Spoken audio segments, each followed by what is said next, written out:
போதைப்பொருள் சம்பந்தமாக 15வது பதிவு.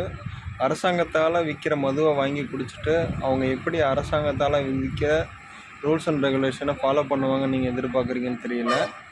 அது மட்டும் இல்லாமல் அரசாங்கம் மதுவை விற்கிறதே நாங்கள் தப்புன்னு சொல்லிக்கிட்டு இருக்க பட்சத்தில் நீங்கள் கடைகளுக்கு சேல்ஸ் டார்கெட் ஃபிக்ஸ் பண்ணுறது எந்த விதத்தில் ஒரு நல்ல அரசாங்கமாக இருக்க முடியும்னு எனக்கு புரியல.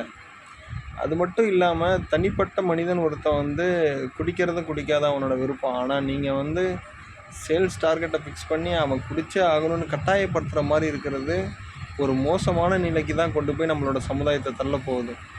நம்மலாம் எப்படின்னா ஒரு விதத்தில் ஒரு சத்தான உணவை சாப்பிட்டு வீரமிக்க போர் குணத்தோட ஒரு ட்ரெடிஷ்னலான வரலாறு கொண்ட ஒரு சமூகமாக இருந்துட்டு இப்போ ஆல்ரெடி உணவு முறை மாற்றத்தினால நோயாளிகளை உருவாக்கிக்கிட்டு இருக்க சமுதாயத்தில் மேற்கொண்டு இந்த மதுபான கடைகள்னால ரொம்ப மோசமான ஒரு சமுதாயத்தை உருவாக்கிக்கிட்டு இருக்கோமோ அப்படிங்கிற மாதிரி ஒரு பயம் கலந்த ஒரு சூழ்நிலையில் நம்ம இப்போ இருக்கிறோம். ஏதோ ஒரு சூழலில் ஒவ்வொரு சூழல்லையும் தவறுகள் திருத்தப்படும் போது தன்னைத்தானே புனரமைச்சிக்கிற நிகழ்வு இருக்கும் இயற்கைக்கு. அது மாதிரி தான் நம்ம ஏதோ ஒரு சூழலில் தவறுகளை நோக்கியே போய்கிட்டு இருக்கோம். திருந்துறதுக்கு ஏதோ ஒரு சூழல் கிடைக்கிதுன்னா அதை பயன்படுத்தி மறுபடியும் நம்மளை மாற்றிக்கிறது தான் நல்ல குணம்.